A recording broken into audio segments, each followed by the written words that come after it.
परम सत्कारयोग साध संगत जी, रसना पवित्र करिए ते आखिए धन श्री सतगुरु जगजीत सिंह जी, धन श्री सतगुरु उदय सिंह जी। साध संगत जी, गुरबाणी विच लिखिया है, एह बिद सुन के जाटरो उठ भगती लागा, मिले प्रतख गुसाइयाँ धन्ना वडभागा। इस गुरबाणी की तुक पिछे जिहड़ी कथा है, अज असी इस कथा का आनंद माणांगे। एक समय एक त्रिलोचन नाम का ब्राह्मण साधु इन्हां दे घर आया, जो सुंदर श्याम की सेवा किता करदा सी। उस वेले धन्ना उसदे कोल आ बैठा। ठाकुर जी की पूजा हुंदी वेख के धन्ने नूं भी सेवा पूजा का चाव जागया। ਤਾਂ ਬ੍ਰਾਹਮਣ ਨੂੰ ਧੰਨੇ ਨੇ ਕਿਹਾ, ਮੈਨੂੰ ਵੀ ਇੱਕ ਠਾਕੁਰ ਜੀ ਦਿਓ, ਮੈਂ ਵੀ ਸੇਵਾ ਕਰਾਂਗਾ। ਉਸ ਸਾਧੂ ਨੇ ਇੱਕ ਗੋਲ ਮੋਲ ਪੱਥਰ ਲਿਆ ਕੇ ਧੰਨੇ ਨੂੰ ਦੇ ਦਿੱਤਾ ਅਤੇ ਵੱਡੀ ਤਾਕੀਦ ਕੀਤੀ ਕਿ ਸੇਵਾ ਵਿੱਚ ਨਾਗਾ ਨਹੀਂ ਪੈਣਾ ਚਾਹੀਦਾ। ਧੰਨੇ ਨੇ ਉਸ ਕੋਲੋਂ ਗੋਲ ਪੱਥਰ ਲੈ ਕੇ ਛਾਤੀ ਨਾਲ ਲਾ ਲਿਆ ਅਤੇ ਉਸ ਤਰ੍ਹਾਂ ਸੇਵਾ ਕਰਨ ਲੱਗਾ ਜਿਵੇਂ ਪ੍ਰੇਮ ਦੀ ਮਰਿਆਦਾ ਹੈ। ਐਨੇ ਨੂੰ ਘਰ ਤੋਂ ਰੋਟੀ ਆ ਗਈ। ਇਸ ਨੇ ਠਾਕੁਰ ਜੀ ਨੂੰ ਭੋਗ ਲਾਉਣ ਵਾਸਤੇ ਰੋਟੀ ਤੇ ਚਾਹ ਅੱਗੇ ਰੱਖ ਦਿੱਤੀ, ਉੱਪਰ ਪਰਦਾ ਕਰ ਦਿੱਤਾ ਅਤੇ ਅੱਖਾਂ ਮੀਟ ਕੇ ਆਪ ਕੋਲ ਬਹਿ ਗਿਆ। ਥੋੜ੍ਹੇ ਚਿਰ ਪਿੱਛੋਂ ਅੱਖਾਂ ਖੋਲ੍ਹ ਕੇ ਵੇਖਿਆ ਕਿ ਉਸ ਰੋਟੀ ਨਾਲੋਂ ਇੱਕ ਬੁਰਕੀ ਵੀ ਨਹੀਂ ਟੁੱਟੀ ਹੋਈ ਸੀ। ਤਾਂ ਫਿਰ ਇਹ ਬਹੁਤ ਹੀ ਡਰ ਗਿਆ। ਇਸ ਨੇ ਇਹੋ ਸਮਝ ਲਿਆ ਕਿ ਠਾਕੁਰ ਜੀ ਗੁੱਸੇ ਹੋ ਰਹੇ ਹਨ, ਤਾਂ ਹੀ ਰੋਟੀ ਨਹੀਂ ਖਾਂਦੇ, ਕਿਉਂਕਿ ਜਦ ਮੈਂ ਗੁੱਸਾ ਹੋ ਜਾਂਦਾ ਹਾਂ ਤਾਂ ਮੈਂ ਵੀ ਰੋਟੀ ਨਹੀਂ ਖਾਇਆ ਕਰਦਾ। ਫਿਰ ਮਾਤਾ ਮੈਨੂੰ ਮਨਾਉਂਦੇ ਹਨ ਤਾਂ ਮੈਂ ਖੁਸ਼ ਹੋ ਕੇ ਰੋਟੀ ਖਾਂਦਾ ਹਾਂ।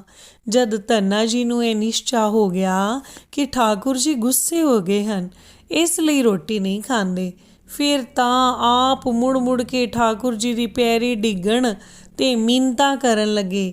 ਜਦ ਇਉਂ ਮਿੰਨਤਾਂ ਤਰਲਿਆਂ ਨਾਲ ਕੰਮ ਨਾ ਬਣਿਆ ਤਾਂ ਇਸ ਨੇ ਵੀ ਭੁੱਖ ਤ੍ਰੇ ਭੁਲਾ ਦਿੱਤੀ, ਖਾਣਾ ਪੀਣਾ ਛੱਡ ਦਿੱਤਾ।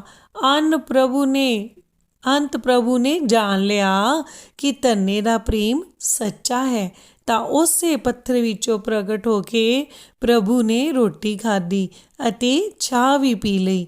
ਉਸ ਦਿਨ ਤੋਂ ਮਗਰੋਂ ਹਰ ਰੋਜ਼ ਜੋ ਵੀ ਭੱਤਾ ਆਉਂਦਾ, ਧੰਨਾ ਜੀ ਉਸ ਦਾ ਠਾਕੁਰ ਜੀ ਨੂੰ ਭੋਗ ਲਗਾਉਂਦੇ। ਮਗਰੋਂ ਜੋ ਕੁਝ ਠਾਕੁਰ ਜੀ ਸੀਤ ਪ੍ਰਸ਼ਾਦ ਛੱਡ ਦਿੰਦੇ, ਆਪ ਓਨਾ ਹੀ ਖਾ ਲੈਂਦੇ, ਕਿਉਂਕਿ ਪ੍ਰੀਤ ਦੀ ਰੀਤੀ ਕੁਝ ਜਗਤ ਨਾਲੋਂ ਨਿਰਾਲੀ ਹੀ ਨਜ਼ਰ ਆਉਂਦੀ ਹੈ। ਇੱਕ ਦਿਨ ਠਾਕੁਰ ਜੀ ਨੇ ਕਿਹਾ, ਧੰਨਿਆ, ਜਗਤ ਦੀ ਇਹ ਰੀਤੀ ਹੈ ਕਿ ਜੋ ਕੋਈ ਕਿਸੇ ਦਾ ਦਿੱਤਾ ਖਾਂਦਾ ਹੈ ਉਹ ਉਸ ਦੀ ਸੇਵਾ ਕਰਦਾ ਹੈ। ਇਸ ਲਈ ਮੈਂ ਤੇਰੀਆਂ ਗਊਆਂ ਚਰਾ ਲਿਆਇਆ ਕਰਾਂਗਾ, ਕਿਉਂਕਿ ਮੈਂ ਤੇਰਾ ਦਿੱਤਾ ਅਨਜ ਰੋਜ਼ ਖਾਂਦਾ ਹਾਂ। ਇਸ ਲਈ ਮੇਰਾ ਧਰਮ ਹੈ ਕਿ ਮੈਂ ਤੇਰਾ ਕੰਮ ਵੀ ਕੀਤਾ ਕਰਾਂ। ਬਸ ਇੰਨਾ ਕਹਿ ਕੇ ਪ੍ਰਭੂ ਫਿਰ ਹਰ ਰੋਜ਼ ਗਾਈਂ ਚਾਰਨ ਚਲਾ ਜਾਂਦਾ ਅਤੇ ਧੰਨੇ ਦੇ ਹੋਰ ਵੀ ਸਾਰੇ ਕੰਮ ਕਰਨ ਲੱਗ ਪਿਆ। ਇਸ ਤਰ੍ਹਾਂ ਕਾਰ ਵਿਹਾਰ ਕਰਦਿਆਂ ਕੁਝ ਸਮਾਂ ਨਿਕਲ ਗਿਆ। ਇੱਕ ਦਿਨ ਪ੍ਰਭੂ ਨੇ ਦਿਆਲ ਹੋ ਕੇ ਧੰਨੇ ਨੂੰ ਕਿਹਾ, ਤੂੰ ਕਾਸ਼ੀ ਵਿੱਚ ਜਾ ਕੇ ਸ਼੍ਰੀ ਰਾਮਾਨੰਦ ਜੀ ਨੂੰ ਗੁਰੂ ਧਾਰਨ ਕਰ ਲੈ, ਕਿਉਂਕਿ ਗੁਰੂ ਤੋਂ ਬਿਨਾਂ ਮੇਰੇ ਸਰੂਪ ਵਿੱਚ ਕੋਈ ਸਮਾ ਨਹੀਂ ਸਕਦਾ। ਤੇਰੇ ਪ੍ਰੇਮ ਦਾ ਬੱਧਾ ਹੋਇਆ ਮੈਂ ਤੇਰੇ ਕੋਲ ਆ ਗਿਆ ਹਾਂ, ਪਰ ਤੂੰ ਮੇਰੇ ਘਰ ਵਿੱਚ ਤਾਂ ਹੀ ਜਾ ਸਕੇਗਾ ਜਦ ਕਿ ਤੂੰ ਗੁਰੂ ਧਾਰਨ ਕਰੇਗਾ। ਪ੍ਰਭੂ ਦੀ ਆਗਿਆ ਨੂੰ ਸੁਣ ਕੇ ਧੰਨਾ ਕਾਸ਼ੀ ਵਿੱਚ ਗਿਆ, ਜਾ ਕੇ ਰਾਮਾਨੰਦ ਜੀ ਦਾ ਚੇਲਾ ਹੋ ਗਿਆ। ਫਿਰ ਜਦ ਘਰ ਆਇਆ ਤਾਂ ਪ੍ਰਭੂ ਜੀ ਨੇ ਧੰਨੇ ਨੂੰ ਆਪਣੇ ਗਲ ਨਾਲ ਲਾ ਲਿਆ ਅਤੇ ਉਸਦੇ ਘਰ ਵਿੱਚ ਰਹਿ ਕੇ ਉਸਦੇ ਸਾਰੇ ਹੀ ਕੰਮ ਪ੍ਰਭੂ ਜੀ ਕਰਦੇ ਰਹੇ। ਇੱਕ ਸਮੇਂ ਧੰਨਾ ਭਗਤ ਜੀ ਕਣਕ ਬੀਜਣ ਵਾਸਤੇ ਘਰ ਤੋਂ ਟੁਰੇ। ਸਿਰ ਉੱਤੇ ਕਣਕ ਦੀ ਗੰਢ ਸੀ। ਰਾਹ ਵਿੱਚ ਸੰਤ ਜਨ ਮਿਲ ਪਏ, ਉਹਨਾਂ ਨੂੰ ਉਹ ਕਣਕ ਖੁਆ ਦਿੱਤੀ। ਪਿਤਾ ਮਾਤਾ ਤੋਂ ਡਰਦਿਆਂ ਨੇ ਖੇਤ ਵਿੱਚ ਜਾ ਕੇ ਖਾਲੀ ਹਾਲ ਚਲਾ ਦਿੱਤਾ, ਅਰਥਾਤ ਬੀਜ ਕੋਈ ਨਾ ਪਾਇਆ ਅਤੇ ਹਲ ਵਾ ਕੇ ਉੱਤੇ ਸੁਹਾਗਾ ਮਾਰ ਕੇ ਅਜਿਹਾ ਕਰ ਦਿੱਤਾ ਜਿਵੇਂ ਖੇਤ ਬੀਜਿਆ ਹੁੰਦਾ ਹੈ। ਆਸੇ-ਪਾਸੇ ਦੇ ਜ਼ਿਮੀਂਦਾਰ ਧੰਨਾ ਜੀ ਦੇ ਖੇਤ ਦੀ ਉਪਮਾ ਕਰਨ ਲੱਗੇ। ਭਗਤ ਜਨਾਂ ਦੀ ਸੇਵਾ ਕਰਨ ਦੀ ਰੀਤੀ ਜੋ ਧੰਨਾ ਜੀ ਨੇ ਪ੍ਰਤੀਤ ਕਰਕੇ ਕੀਤੀ ਸੀ, ਉਸ ਦਾ ਫਲ ਪ੍ਰਗਟ ਪਾ ਲਿਆ। ਜਗਤ ਦੇ ਲੋਕੀ ਹੈਰਾਨ ਹੁੰਦੇ ਸਨ ਕਿ ਵੇਖੋ ਪੈਦਾ ਕਿੱਥੇ ਹੋਇਆ ਹੈ ਅਤੇ ਬੀਜਿਆ ਕਿੱਥੇ ਗਿਆ ਸੀ। ਧੰਨਾ ਜੀ ਦੇ ਭਜਨ ਨੂੰ ਧੰਨ ਧੰਨ ਕਹਿਣਾ ਚਾਹੀਦਾ ਹੈ ਕਿ ਜਿਸ ਦੇ ਭਜਨ ਦੇ ਪ੍ਰਤਾਪ ਕਰਕੇ ਬੀਜ ਤੋਂ ਬਿਨਾਂ ਹੀ ਖੇਤ ਹਰਾ ਭਰਾ ਹੋ ਗਿਆ। ਇੱਕ ਸਮੇਂ ਫਿਰ ਉਹੀ ਤ੍ਰਿਲੋਚਨ ਨਾਮ ਦਾ ਬ੍ਰਾਹਮਣ ਸਾਧੂ ਆਇਆ। ਉਸਨੇ ਧੰਨੇ ਵਿੱਚ ਠਾਕੁਰ ਪੂਜਾ ਦਾ ਕੋਈ ਸ਼ੌਕ ਨਾ ਵੇਖਿਆ, ਪਰ ਉਸ ਦੀਆਂ ਗੱਲਾਂ ਪ੍ਰੇਮ ਰਸ ਭਰੀਆਂ ਸੁਣੀਆਂ ਤਾਂ ਉਸਨੇ ਪੁੱਛਿਆ, ਧੰਨਿਆ ਸੁਣਾ ਠਾਕੁਰ ਜੀ ਦੀ ਪੂਜਾ ਕੀਤਾ ਕਰਦਾ ਹੈ? ਧੰਨੇ ਨੇ ਕਿਹਾ, ਜੀ ਹੁਣ ਤਾਂ ਕੁਝ ਨਹੀਂ ਕਰਦਾ, ਪਹਿਲੇ 5 ਦਿਨ ਤੱਕ ਤਾਂ ਮੈਨੂੰ ਵੱਡਾ ਦੁੱਖ ਹੋਇਆ ਸੀ ਕਿਉਂਕਿ ਠਾਕੁਰ ਤੁਹਾਡੇ ਸਨ, ਇਸ ਲਈ ਉਹ ਮੇਰੇ ਨਾਲ ਰੁੱਠੇ ਹੀ ਰਹਿੰਦੇ ਸਨ। 5 ਦਿਨ ਤੱਕ ਉਹਨਾਂ ਨੇ ਨਾ ਕੁਝ ਖਾਧਾ ਨਾ ਕੁਝ ਪੀਤਾ। ਉਹਨਾਂ ਦੇ ਨਾ ਖਾਣ ਪੀਣ ਕਰਕੇ ਮੈਂ ਵੀ ਭੁੱਖਾ ਧਿਆਇਆ ਪਿਆ ਰਿਹਾ। ਅਖੀਰ 6ਵੇਂ ਦਿਨ ਠਾਕੁਰ ਜੀ ਨੇ ਰੋਟੀ ਖਾਧੀ ਅਤੇ ਲੱਸੀ ਪੀਤੀ। ਉਸ ਦਿਨ ਤੋਂ ਲੈ ਕੇ ਅੱਜ ਤੱਕ ਹਰ ਰੋਜ਼ ਸਵੇਰੇ ਜੋ ਕੁਝ ਘਰ ਤੋਂ ਆਉਂਦਾ ਹੈ ਉਹ ਮੈਂ ਠਾਕੁਰ ਜੀ ਦੇ ਅੱਗੇ ਰੱਖ ਦਿੰਦਾ ਹਾਂ। ਉਹ ਪਹਿਲੋਂ ਆਪ ਖਾ ਲੈਂਦੇ ਹਨ, ਜਿੰਨਾ ਕੁ ਜੂਠਾ ਛੱਡ ਦਿੰਦੇ ਹਨ ਮੈਂ ਓਨਾ ਹੀ ਖਾ ਕੇ ਰੱਜ ਜਾਂਦਾ ਹਾਂ। ਉਹ ਰੋਟੀ ਖਾ ਕੇ ਗਾਈਆਂ ਚਰਾਉਣ ਲੈ ਜਾਂਦੇ ਹਨ, ਮੈਂ ਇੱਥੇ ਬੈਠਾ ਹੋਰ ਕੰਮ ਧੰਦਾ ਕਰਦਾ ਰਹਿੰਦਾ ਹਾਂ। ਧੰਨੇ ਪਾਸੋਂ ਠਾਕੁਰ ਜੀ ਦੀ ਰੋਟੀ ਖਾਣੀ ਅਤੇ ਗਊਆਂ ਚਾਰਨ ਦੀ ਗੱਲ ਸੁਣ ਕੇ ਬ੍ਰਾਹਮਣ ਸਾਧੂ ਧੰਨੇ ਦੇ ਪੈਰ ਫਾੜ ਲਏ ਅਤੇ ਕਿਹਾ, ਧੰਨਿਆ ਤੇਰੇ ਭਾਗ ਬੜੇ ਚੰਗੇ ਹਨ। ਮੇਰੀ ਸਾਰੀ ਉਮਰ ਪੂਜਾ ਕਰਦਿਆਂ ਗੁਜ਼ਰ ਗਈ ਹੈ। ਮਿੰਨਤਾਂ ਤੇ ਤਰਲੇ ਕਰਦਿਆਂ ਮਰਨ ਦੇ ਨੇੜੇ ਨੇੜੇ ਪੁੱਜ ਗਿਆ ਹਾਂ, ਪਰ ਠਾਕੁਰ ਜੀ ਅਜੇ ਤੱਕ ਮੇਰੇ ਰੁੱਸੇ ਹੋਏ ਹਨ। ਨਾ ਮੈਨੂੰ ਉਹਨਾਂ ਦੇ ਦਰਸ਼ਨ ਦਿੱਤੇ ਹਨ, ਨਾ ਉਹਨਾਂ ਨੇ ਮੇਰੇ ਪਾਸੋਂ ਰੋਟੀ ਲੈ ਕੇ ਖਾਧੀ ਹੈ ਅਤੇ ਨਾ ਹੀ ਉਹਨਾਂ ਨੇ ਮੈਨੂੰ ਆਪਣਾ ਸੀਤ ਪ੍ਰਸ਼ਾਦ ਹੀ ਦਿੱਤਾ ਹੈ। ਧੰਨਿਆ ਜੇ ਤੂੰ ਮੇਰੇ ਉੱਤੇ ਕਿਰਪਾ ਕਰੇ ਅਤੇ ਠਾਕੁਰ ਜੀ ਦਾ ਦਰਸ਼ਨ ਕਰ ਦੇਵੇਂ ਤਾਂ ਮੇਰਾ ਜਨਮ ਵੀ ਸਫਲਾ ਹੋ ਜਾਵੇ। ਸਾਧੂ ਬ੍ਰਾਹਮਣ ਦੀ ਇਹ ਗੱਲ ਸੁਣ ਕੇ ਧੰਨੇ ਨੇ ਕਿਹਾ, ਚਲੋ ਬਾਹਰ ਖੇਤਾਂ ਵਿੱਚ ਗਊਆਂ ਚਾਰ ਰਹੇ ਹਨ, ਉੱਥੇ ਹੀ ਦਰਸ਼ਨ ਕਰਾ ਦਿੰਦਾ ਹਾਂ।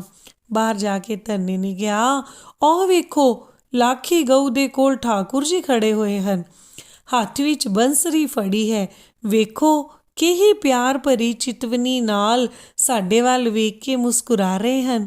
ਧੰਨੇ ਦੀ ਅਜਿਹੀ ਗੱਲ ਸੁਣ ਕੇ ਸਾਧੂ ਬ੍ਰਾਹਮਣ ਧੰਨੇ ਦੇ ਪੈਰੇ ਡਿੱਗ ਪਿਆ ਅਤੇ ਰੋ ਰੋ ਕੇ ਕਹਿਣ ਲੱਗਾ, ਧੰਨਿਆ ਤੇਰੇ ਬੜੇ ਵੱਡੇ ਭਾਗ ਹਨ, ਤੈਨੂੰ ਪ੍ਰਭੂ ਨੇ ਆਪਣੇ ਦਰਸ਼ਨ ਕਰਨ ਵਾਲੀਆਂ ਅੱਖਾਂ ਦੇ ਦਿੱਤੀਆਂ ਹਨ। ਮੈਂ ਤੇ ਅੰਧਾ ਹਾਂ, ਆਪਣੇ ਠਾਕੁਰ ਜੀ ਨੂੰ ਤੂੰ ਕਹੋ, ਤੇਰੇ ਪਿਆਰ ਦਾ ਸਦਕਾ ਮੈਨੂੰ ਦਰਸ਼ਨ ਬਖਸ਼ ਦੇਣ। ਧੰਨਿਆ ਤੇਰੀ ਕਿਰਪਾ ਹੋਵੇਗੀ ਤਾਂ ਹੀ ਮੈਂ ਠਾਕੁਰ ਜੀ ਦਾ ਦਰਸ਼ਨ ਕਰ ਸਕਦਾ ਹਾਂ। ਤੇਰੀ ਕਿਰਪਾ ਤੋਂ ਬਿਨਾਂ ਤੇਰੇ ਠਾਕੁਰ ਜੀ ਨੇ ਵੀ ਮੇਰੇ ਉੱਤੇ ਦਇਆ ਨਹੀਂ ਕਰਨੀ। ਤੂੰ ਜੇਕਰ ਕਹੇਗਾ ਤਾਂ ਠਾਕੁਰ ਜੀ ਫਿਰ ਮੈਨੂੰ ਜ਼ਰੂਰ ਹੀ ਦਰਸ਼ਨ ਦੇਣਗੇ। ਸਾਧੂ ਬ੍ਰਾਹਮਣ ਦੀ ਇਉਂ ਦੀਨਤਾ ਭਰੀ ਬੇਨਤੀ ਸੁਣ ਕੇ ਧੰਨਾ ਭਗਤ ਜੀ ਨੇ ਠਾਕੁਰ ਜੀ ਪਾਸ ਬੇਨਤੀ ਕੀਤੀ ਅਤੇ ਆਪਣਾ ਭਗਤੀ ਦਾ ਦਾਅਵਾ ਰੱਖ ਕੇ ਠਾਕੁਰ ਜੀ ਨੂੰ ਕਿਹਾ, ਇਸ ਬ੍ਰਾਹਮਣ ਨੂੰ ਜ਼ਰੂਰ ਹੀ ਦਰਸ਼ਨ ਦੇਵੋ। ਇਸ ਦੀ ਦਇਆ ਨਾਲ ਹੀ ਮੈਂ ਤੁਹਾਡੇ ਚਰਨੀ ਲੱਗਾ ਹਾਂ। ਜੇਕਰ ਇਹ ਸਾਡੇ ਘਰ ਆ ਕੇ ਤੁਹਾਡੀ ਪੂਜਾ ਨਾ ਕਰਦੇ ਤਾਂ ਮੈਂ ਤੁਹਾਡੀ ਪੂਜਾ ਕਿੱਥੋਂ ਕਰਨੀ ਸੀ? ਠਾਕੁਰ ਜੀ ਨੇ ਕਿਹਾ, ਧੰਨਿਆ ਇਹ ਸਾਧੂ ਨਹੀਂ, ਇਹ ਠੱਗ ਹੈ। ਇਹਨੇ ਤਾਂ ਤੇਰੇ ਨਾਲ ਵੀ ਠੱਗੀ ਕੀਤੀ ਸੀ। ਜਿਸ ਠਾਕੁਰ ਦੀ ਇਹ ਪੂਜਾ ਕਰਦਾ ਹੈ ਤੈਨੂੰ ਉਹ ਠਾਕੁਰ ਹੀ ਨਹੀਂ ਦਿੱਤਾ, ਤੈਨੂੰ ਤਾਂ ਉਹ ਠਾਕੁਰ ਲਿਆ ਕੇ ਦਿੱਤਾ ਸੀ ਜਿਸ ਨਾਲ ਘਰ ਵਿੱਚ ਦਾਣੇ ਤੋਲਦਾ ਹੁੰਦਾ ਸੀ, ਜਿਸ ਨਾਲ ਇਹ ਲੂਣ ਕੁੱਟਦਾ ਹੁੰਦਾ ਸੀ, ਜਿਸ ਨਾਲ ਇਸ ਨੇ ਕਈ ਵਾਰੀ ਜੁੱਤੀ ਦੇ ਕਿੱਲਾਂ ਦੇ ਮੂੰਹ ਮੋੜੇ ਸਨ। ਭਲਾ ਤੂੰ ਹੀ ਇਸ ਨੂੰ ਸਹੁੰ ਦੇ ਕੇ ਪੁੱਛ ਲੈ, ਇਸ ਨੇ ਤੈਨੂੰ ਠਾਕੁਰ ਦਿੱਤਾ ਸੀ ਜਾਂ ਵੱਟਾ ਦਿੱਤਾ ਸੀ? ਐਡੇ ਬੁਰੇ ਆਦਮੀ ਦੇ ਮੱਥੇ ਮੈਨੂੰ ਲਾਂਦਾ ਹੈ ਤੂੰ? ਜਿਹੜਾ ਤੇਰੇ ਨਾਲ ਵੀ ਠੱਗੀ ਕਰਨ ਤੋਂ ਬਾਜ ਨਹੀਂ ਆਇਆ, ਉਸ ਮਹਾਂ ਠੱਗ ਨੂੰ ਮੈਂ ਦਰਸ਼ਨ ਕਿਵੇਂ ਦੇਵਾਂ। ਪਰ ਧੰਨਿਆ ਮੈਂ ਭਗਤ ਦੇ ਵਾਸ ਹਾਂ। ਭਗਤ ਜੋ ਕੰਮ ਕਹੇ ਮੈਨੂੰ ਉਹ ਕਰਨਾ ਹੀ ਪੈਂਦਾ ਹੈ। ਭਗਤ ਦੇ ਦੱਸੇ ਕੰਮ ਵਿੱਚ ਭਾਵੇਂ ਮੇਰੀ ਇੱਜ਼ਤ ਵੀ ਜਾਵੇ, ਭਾਵੇਂ ਮੈਨੂੰ ਕਿੰਨਾ ਵੱਡਾ ਦੁੱਖ ਝੱਲਣਾ ਪਵੇ, ਮੈਂ ਭਗਤ ਦਾ ਕਿਹਾ ਨਹੀਂ ਮੋੜ ਸਕਦਾ। ਮੈਂ ਆਪਣੇ ਕੀਤੇ ਪ੍ਰਣ ਨੂੰ ਤੋੜ ਸਕਦਾ ਹਾਂ, ਆਪਣੇ ਬੱਧੇ ਹੋਏ ਨਿਯਮਾਂ ਨੂੰ ਤੋੜ ਸਕਦਾ ਹਾਂ, ਆਪ ਝੂਠਾ ਹੋ ਸਕਦਾ ਹਾਂ, ਪਰ ਭਗਤ ਦਾ ਪ੍ਰਣ ਮੈਂ ਨਹੀਂ ਤੋੜ ਸਕਦਾ। ਭਗਤ ਦੀ ਕਹੀ ਗੱਲ ਨੂੰ ਮੈਂ ਸਦਾ ਹੀ ਪੂਰਾ ਕਰਦਾ ਹਾਂ। ਆਪਣੇ ਭਗਤ ਨੂੰ ਮੈਂ ਕਦੀ ਵੀ ਝੂਠਾ ਨਹੀਂ ਹੋਣ ਦਿੰਦਾ। ਹੁਣ ਤੇਰੀ ਖਾਤਿਰ ਅਤੇ ਨਿਰੋਲ ਤੇਰਾ ਕਿਹਾ ਮੰਨ ਕੇ ਇਸ ਮਹਾਂ ਠੱਗ ਨੂੰ, ਇਸ ਠੱਗਾਂ ਦੇ ਗੁਰੂ ਮਹਾਂ ਕਪਟੀ ਤੇ ਛਲੀਏ ਨੂੰ ਵੀ ਦਰਸ਼ਨ ਦਿੰਦਾ ਹਾਂ। ਇਹ ਕਹਿ ਕੇ ਠਾਕੁਰ ਜੀ ਨੇ ਬ੍ਰਾਹਮਣ ਸਾਧੂ ਨੂੰ ਦਰਸ਼ਨ ਦੇ ਦਿੱਤਾ। ਧੰਨਾ ਜੀ ਨੇ ਠਾਕੁਰ ਜੀ ਦਾ ਦਰਸ਼ਨ ਨਹੀਂ ਕਰਾਇਆ, ਮਾਨੋ ਉਸ ਨੂੰ ਮੋਏ ਤੋਂ ਜਿਉਂਦਾ ਕਰ ਦਿੱਤਾ ਹੈ। ਪ੍ਰਭੂ ਜੀ ਦੀ ਕਿਰਪਾ ਤ੍ਰਿਲੋਚਨ ਬ੍ਰਾਹਮਣ ਤੇ ਹੋਈ। ਨਾਨਕ ਜਿਨ ਅੱਖੀ ਲੀਤੀਆਂ ਸੋਈ ਸੱਚਾ ਦੇ। ਉਸੇ ਸੱਚੇ ਪ੍ਰਭੂ ਨੇ ਪ੍ਰਭੂ ਦਰਸ਼ਨ ਕਰਨ ਵਾਲੀਆਂ ਅੱਖਾਂ ਦੇ ਦਿੱਤੀਆਂ। ਫਿਰ ਤਾਂ ਬ੍ਰਾਹਮਣ ਨੇ ਪ੍ਰਭੂ ਨੂੰ ਗਊਆਂ ਦੇ ਵਿੱਚ ਖੜਾ ਹੋਇਆ ਵੇਖ ਲਿਆ। ਉਸ ਵੇਲੇ ਉਸਦੇ ਮਨ ਦਾ ਪ੍ਰੇਮ ਮਨ ਵਿੱਚ ਨਹੀਂ ਸਮਾਂਦਾ ਸੀ। ਭਾਗਾਂ ਵਾਲੇ ਪ੍ਰੇਮੀ ਭਗਤ ਧੰਨਾ ਜੀ ਦੀ ਓਟ ਲੈ ਕੇ ਉਸਦੇ ਨੈਣਾਂ ਵਿੱਚੋਂ ਪ੍ਰੇਮਾਂ ਆਂਸੂਆਂ ਦੀ ਝੜੀ ਲੱਗ ਗਈ। ਉਸ ਨੇ ਵੀ ਹੁਣ ਮਨ ਵਿੱਚ ਨਿਸ਼ਚਾ ਕਰ ਲਿਆ ਕਿ ਘਰ ਵਿੱਚ ਜਾ ਕੇ ਮੈਂ ਵੀ ਸ਼੍ਰੀ ਰਾਮ ਜੀ ਨੂੰ ਪ੍ਰਸੰਨ ਕਰਾਂਗਾ। ਮੇਰੇ ਕੋਈ ਵੱਡੇ ਭਾਗ ਸਨ ਜੋ ਮੈਂ ਇਸ ਦੀ ਸੱਚੀ ਸੁੱਚੀ ਪ੍ਰੀਤੀ ਵੇਖ ਲਈ ਹੈ, ਜਿਹੀ ਕਿ ਧੰਨਾ ਜੀ ਨੇ ਕੀਤੀ ਹੈ। ਇਸ ਤਰ੍ਹਾਂ ਦਾ ਵਿਚਾਰ ਕਰਕੇ ਬ੍ਰਾਹਮਣ ਧੰਨਾ ਜੀ ਦਾ ਧੰਨਵਾਦ ਕਰਦਾ ਹੋਇਆ ਘਰ ਨੂੰ ਚਲਾ ਗਿਆ ਅਤੇ ਜਾ ਕੇ ਸੱਚੀ ਸੁੱਚੀ ਪ੍ਰੀਤੀ ਨਾਲ ਹਰੀ ਭਗਤ ਕਰਨ ਲੱਗਾ। ਸਾਰੇ ਆਖ ਲਈਏ ਧੰਨ ਧੰਨ ਸ਼੍ਰੀ ਸਤਿਗੁਰੂ ਜਗਜੀਤ ਸਿੰਘ ਜੀ, ਧੰਨ ਧੰਨ ਭਗਤ ਧੰਨਾ ਜੀ।